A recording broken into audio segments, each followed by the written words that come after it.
ఈ 28 మంది భారత ప్రభుత్వ బ్యాంకులు అంటే మన ప్రజల బ్యాంకుల నుండి సొమ్ము దొబ్బి ఎగ్గొట్టిన వాళ్ళు. మొత్తం సొమ్ము 10 లక్షల కోట్లు. అక్షరాల మొత్తం 10 లక్షల కోట్లు.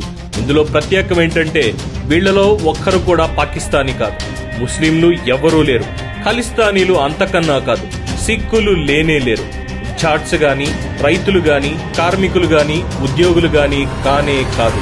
వీరంతా అర్బన్ నక్సల్స్. అవును, అర్బన్ నక్సల్స్.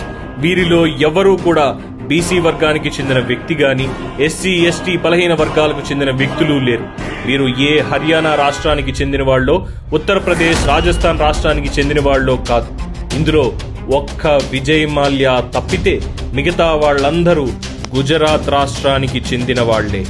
ఇప్పటి పరిస్థితులు చూస్తే అదానీ కూడా ఈ లిస్టులో చేరుతున్నాడు. దేశాన్ని విడిచి పారిపోయే దొంగల జాబితాలో ఉండనున్నాడు.